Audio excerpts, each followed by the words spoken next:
Hey guys, welcome back to CreateZim. And sadly, this is our last discussion of the week, or maybe of the month, or maybe forever, who knows. Today we have one practitioner and three students. And these three students are in two different continents, which is pretty interesting. And today we are talking about our coping mechanism.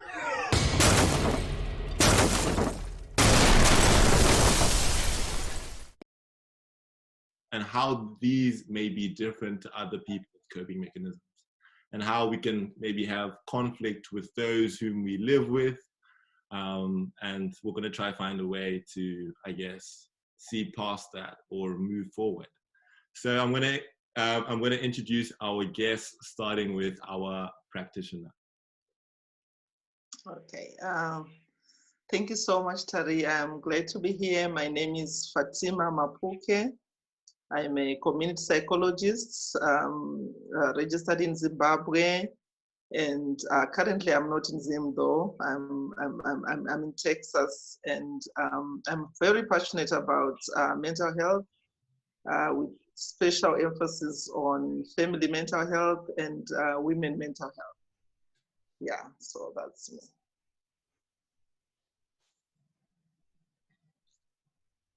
Hi guys, I'm Maruva.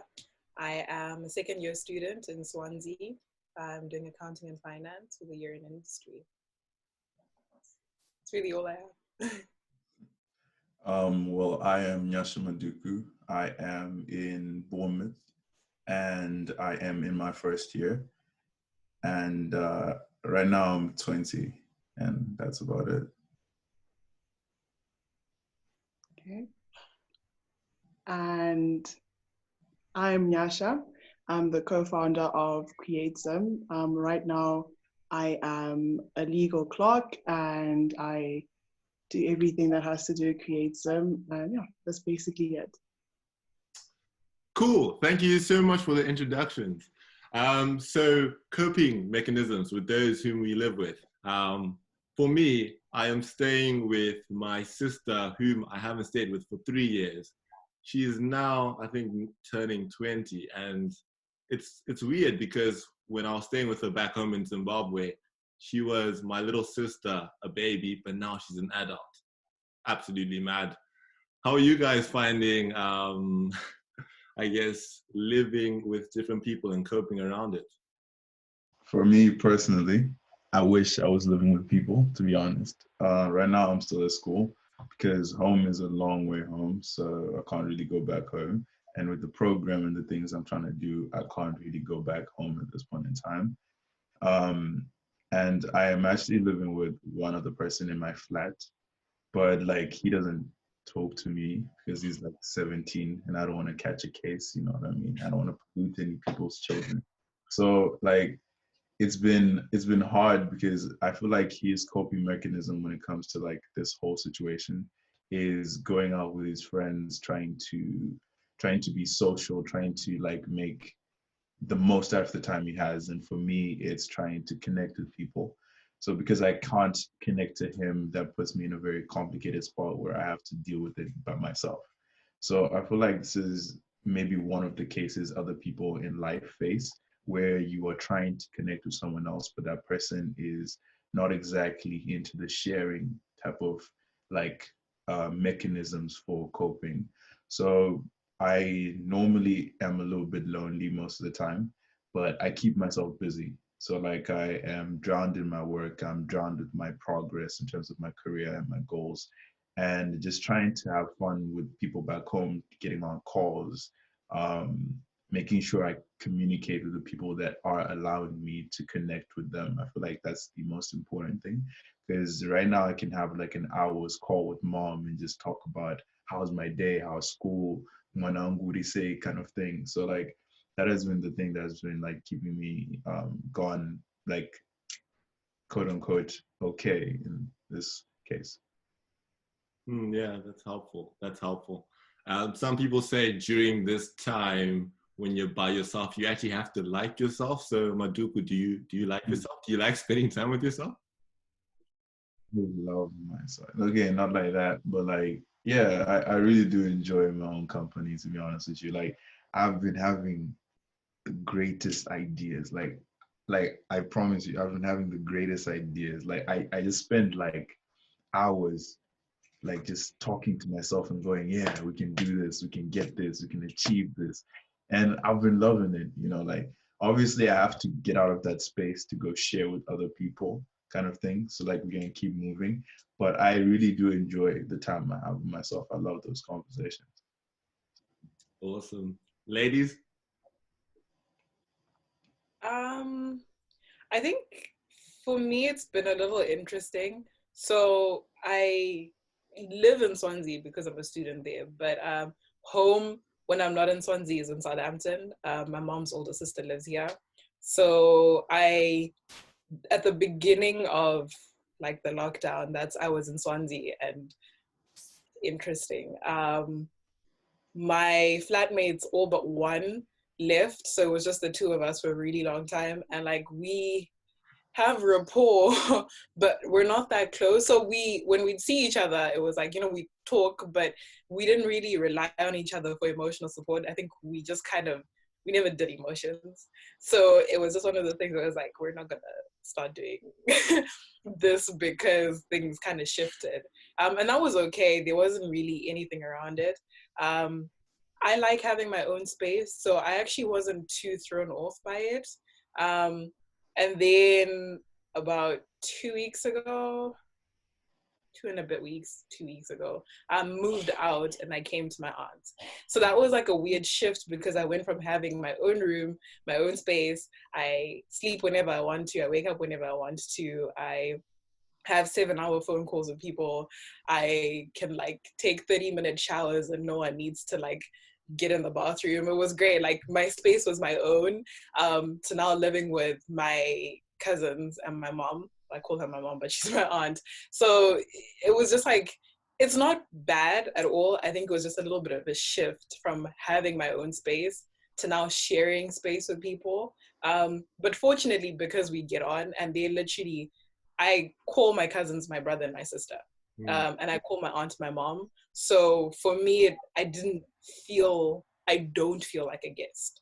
And that really helps a lot because I think for a while, I think I kind of felt the lockdown was a bit of a shock to the system. So coming home kind of gave me some normalcy and helped with the homesickness because I was starting to feel depressed about not going home. So that really helped a lot. And then my best friends, I think we've always had this sort of routine of like calling each other all the time. And then it just upped itself when the lockdown happened. So I don't know, even though things are different, I still feel the same. I think because my communication lines with my people are still sort of regular, even if the way that they present is different, we still talk all the time.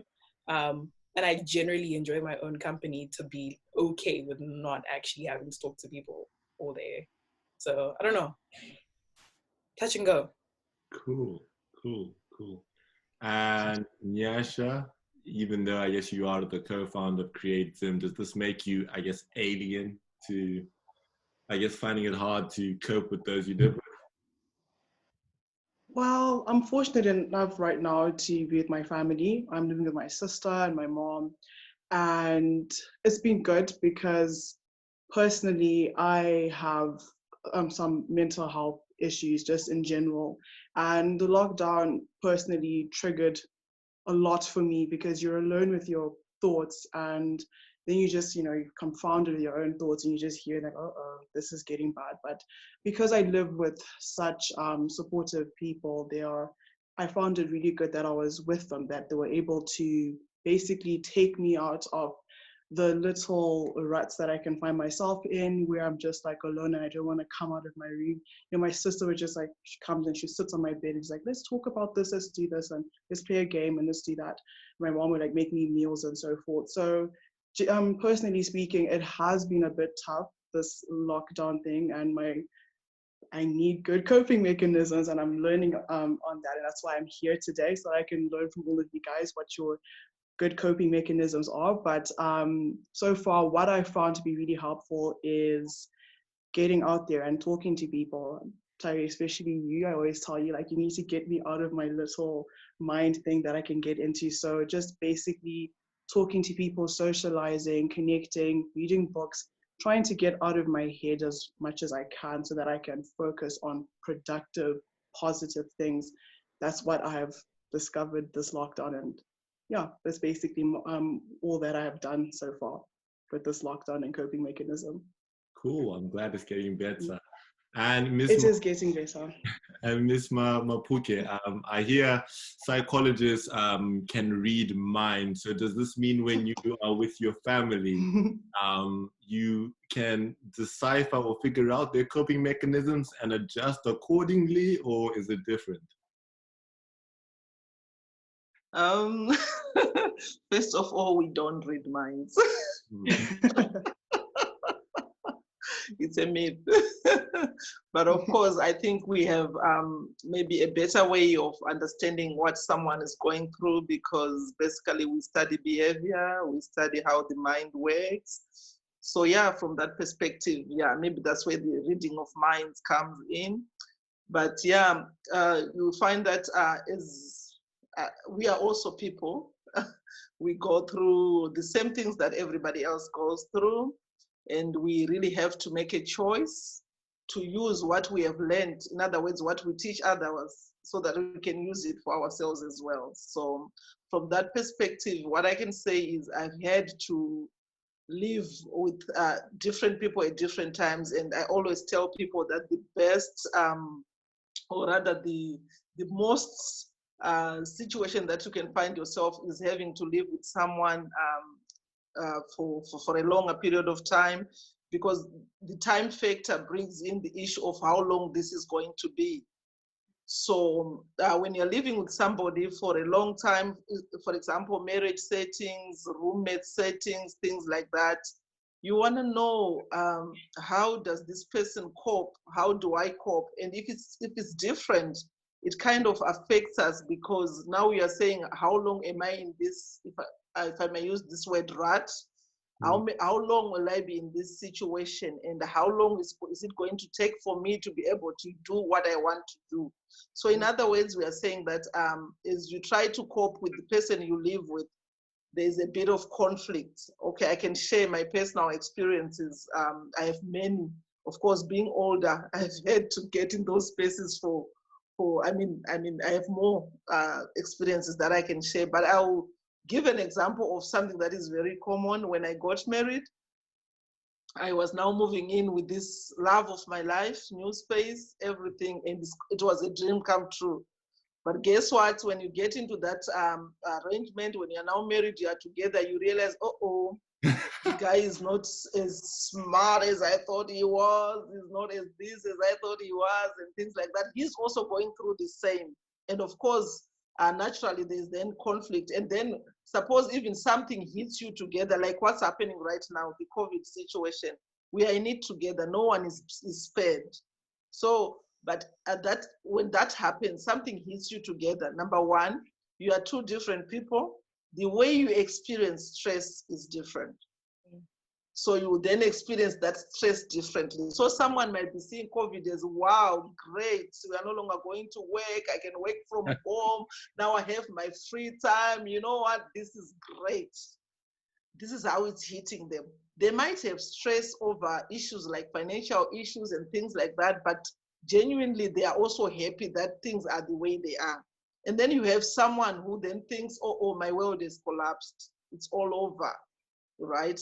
Both of us in that same living space, we are trying to come up with a coping mechanism. And also because we are different, that's where the issue of personalities then comes in. Because we are different, we actually cope differently. And the difference in coping can also cause even more conflict, you see? So it's like, then becomes multi-layered in a way. But yeah, just to answer your questions, I have had to deal with people who cope differently. For example, a basic example is just that myself and my husband, we have two opposite personalities. I'm the outgoing, type. He's more reserved. So when I want to cope, I want to go out, I want to spoil myself when I'm coping, when I'm stressed or I need to deal with an issue. My response is probably, let me go out, have fun, you know. But he's thinking, let's think it through. I'm like, no, I don't have time for that. So yeah, that happens. Yeah, that's really helpful. And you brought up a very important topic or question, and that's the question of conflict. How do you guys find conflict? Are you people who confront things head on? Do you want to go around it? Like, what are your experiences like?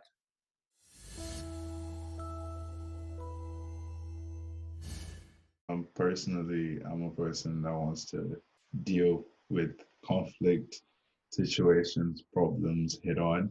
So I kind of was attacked when you said your husband is that when you are something else, because now I feel like me and my wife are going to be different and now we have conflict. But yeah, I'm a person who wants to deal with conflict head on because I feel like the more you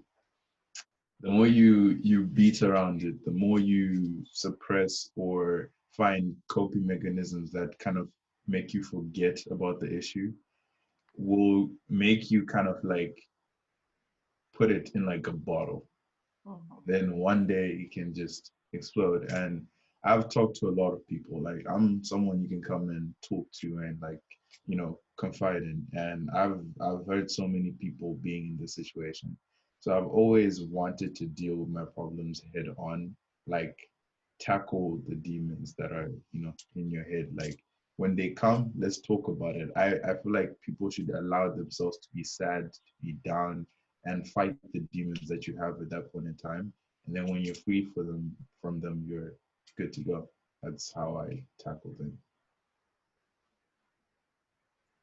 I don't know. I think I wish that I could say that I'm so self-aware that I know. I know that I don't like conflict.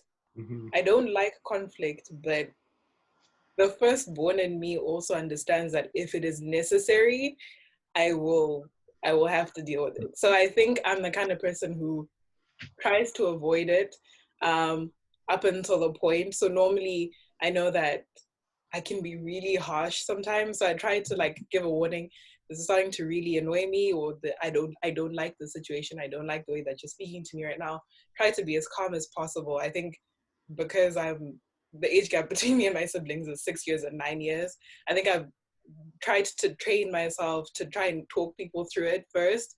So I don't like this and I don't like this because X, Y, and Z. I try not to take it straight through the roof. So, but then it becomes this weird balance of trying to make sure that I'm not people pleasing and not trying to make people feel comfortable despite my discomfort. So I don't know. It depends on the relationship that I have with the person. Some people, I feel like I'm very forward with it. I'll just say, I didn't like this. This was not okay. And then there's other times when usually I'll kind of sit on it.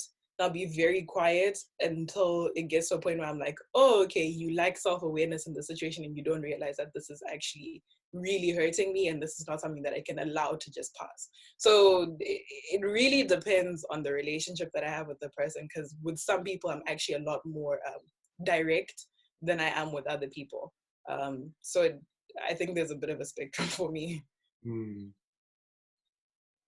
Yeah, that's interesting because like what I find, I guess myself with my sister in particular, is that I'm someone who would like to deal with things head on, whereas my sister could feel these temporary emotions in the conflict, but they might not be true emotions that she's feeling.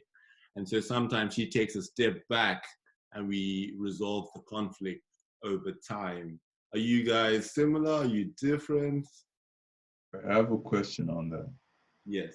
So like, how do you like in general suggest that? Because like I've been in that situation where I want to talk about things. I'm not in a good place and I'm like, okay, I don't like this, right? Or do you like this or not? And then let's talk about it. And then someone is reserved or they're too angry to speak. Do you suggest people to like kind of cool off first and then talk? Because I just want to go into it like, like I don't know. I feel like this is me now. So I personally, based from what Mrs. Mapuke was saying, that we are all human, we are all different, and we have different coping mechanisms. And therefore, in regard to the people you deal with, there's certain people who you can, like, I guess, deal with conflict head on, and other people you guys maybe have to reach like a compromise. And like maybe they would take, I don't know, 2-3 days to resolve the conflict. Maybe you would take it that second. Maybe you have to reach some form of a compromise and mix the two. I think sometimes personally, I can be very selfish and want to do things on my own terms when I need to realize that there is another person who has their, I guess, own problems and, own situation. Makes sense. But yeah, Nyasha, Mrs. Mapuke, conflict. Do you guys have any thoughts? Yeah, okay. I wanted to say that when we are dealing with conflicts, especially in the context that we are talking about, where we are also talking about coping strategies, we have to understand that some of the behavior that we show when a conflict arises, some of it is conscious, some of it could actually be unconscious. Mm-hmm. Like what I think Maruva explained later, that I'm not so sure whether I'm this self-aware, but my point is, so there are things that we do consciously, there are things that we do subconsciously. So when a brain is stressed, when you are under too much stress, a brain can actually come up with what we call defense mechanisms, where they are trying to cope with the situation, right? So when that happens, someone can actually engage in behavior that even if you confront them, they will probably not be aware that they were behaving that way, right? So it is very important for us to understand that we are different. And like I was saying, that even our personalities are different. So, and also maybe to just clarify to Maduku, when I was saying that I can actually want to be going out, it's not like I'm numbing, because there are different coping strategies, but it's definitely not numbing. I'm not saying I want to forget about this. I'm consciously taking an effort to go out there and enjoy life despite of what I'm going through, because it's a conscious coping mechanism that I'm actually taking. So I just thought I would bring that clarification to say there are conscious coping mechanisms, there are unconscious coping mechanisms. And I think what's healthy is for us to come up with conscious coping mechanisms and conscious ways of resolving conflict. So for example, somebody just shuts down, you try to engage them in any communication, you try to maybe even write a text, do something, they just shut you up. They just shut you out. That's a coping mechanism for somebody. Whether it's conscious or not, that's where I'm really interested in. Because if it's unconscious, we need to bring it to their awareness that, you know what, this is what you do to me. Each time when we have conflict, you shut out, and it makes it very difficult for me. You are telling them how they make you feel, right? Explaining to them what their actions are doing. But again, this can actually be conscious. Someone could actually be saying, you know what, I need some time off. That's where then issues like communications come into play. If it's a conscious thing, we want to communicate it so that the other person does not think you are doing things that you are not aware you are doing. So yeah, in a way, I think that's how I would look at it, that there are conscious ways of dealing with issues, and there are unconscious ways. But what we need to do is to be, once in a while, self-introspecting, checking whether what I'm doing, I'm really aware of what I'm doing. I'm not just regressing into some state without me realizing that's where I am right now. Yeah, that is so true. That is so true. We are approaching the end of our discussion due to time constraints. So, young adults or students, do you have any questions to Mrs. Mapuke?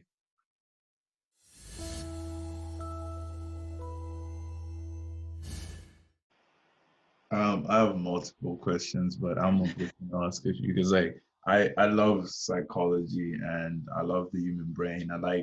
I'm a person that wants to understand people. So I've always had like this natural love for understanding people's behaviors.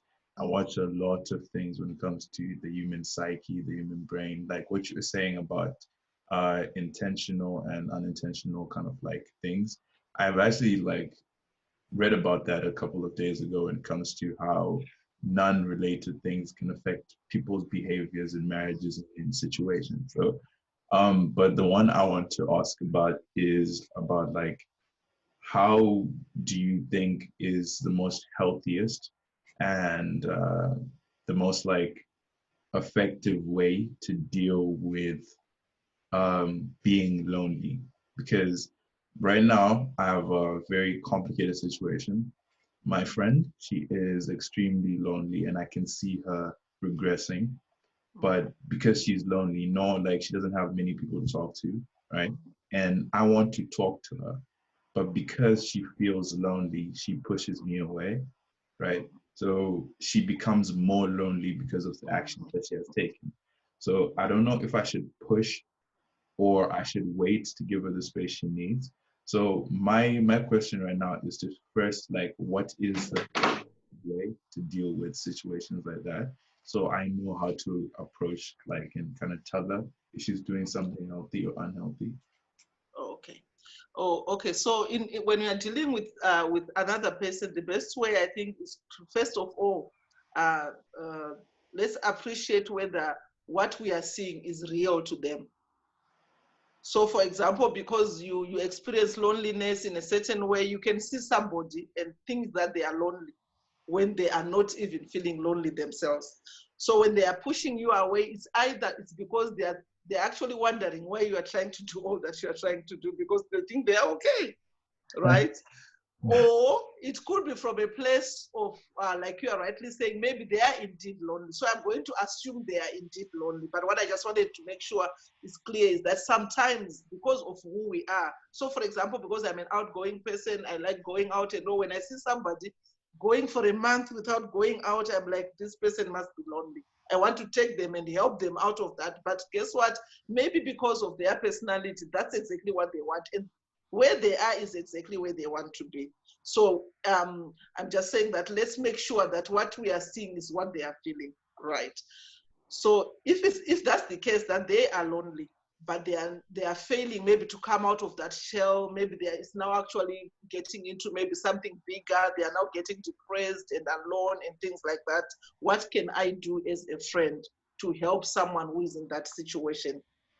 Okay, so I think, like you rightly say, that the more you kind of nudge them and want them to come out, the more maybe they become, they resist that. You also need to find different ways of nudging. You are still nudging, but you're doing it in a different way. So for example, if you walk into their room and they're like, what do you want? Why are you just budging in my room like that? Quickly say, I apologize, I'm sorry, I just felt like I needed some space. And sometimes that also works, making it about you, because no one wants to be mean to anyone. So if you come to me and say, you want to help me, I will say, I don't want to be helped.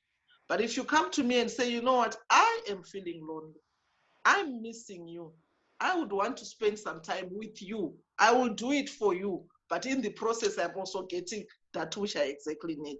So also don't just make it about them. Try and make it about you as well, to say, look, I'm feeling lonely. We stayed together. It's been 3 weeks. We haven't had time to do something together for this long. Now it's affecting me. I'm now being affected. And most people are sort of nudged by that. It gets them out of their comfort zone to say, oh, this is what it's now doing to my friend. That can actually help them to come out. And also the other thing that you can also do is, like I said, nudge differently. So this time you walked into the room. Next time, just write a text, leave it on their note. Hi, how are you? I hope you're doing well. I'm missing you. Like I said, make it about you. I because she can't argue with you that you are missing them. He can't argue with you that I'm missing you, right? But I can argue with you that I'm lonely.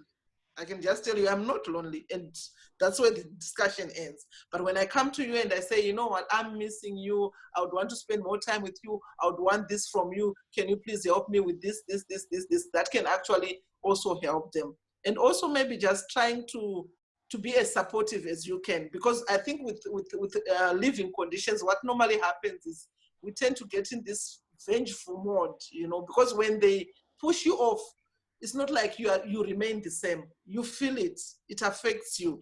You are affected. Your emotions also are affected. So it can actually pain you to the extent that when they come out, you want them to make them feel how it feels when somebody does that. So remember, you are the bigger person here. So when you go to them and they maybe ignore you or whatever, but when they reach out to you, remember that this is what you wanted, because sometimes we forget that. And we want to show them how it feels to be ignored the way they were ignoring you before. So just remember, you are the bigger person. And when they come back and now they want to engage and socialize, leave that door open. Don't close it because they refused. So sometimes you find that it becomes an issue of egos. It's your ego when you go to them and say, let's do this, and they say no. But when they come to you now and say, let's do this, you also want to say no. But let's remember the goal and remember that we are the bigger person. We are trying to help somebody out of that situation. I hope that helps. Yeah, it does. Thank you so much. Thank you so much. Any last questions?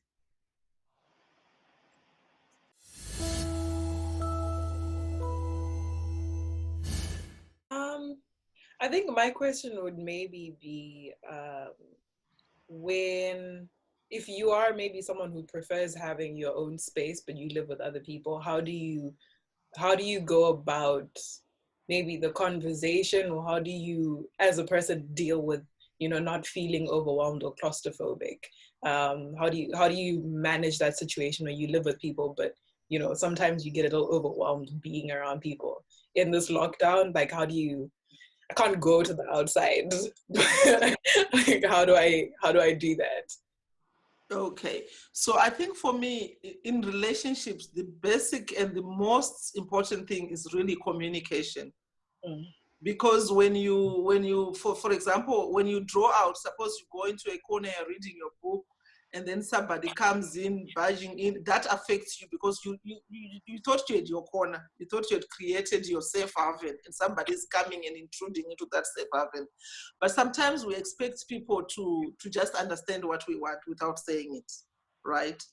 And I've rarely met people who, after you clearly communicate your needs, would come purposely trying to just make it hard for you. So I think sometimes we don't communicate our needs clearly enough. So I think just telling people, I think right now I take advantage of family groups and things like that, because almost every family have a chat group besides talking together.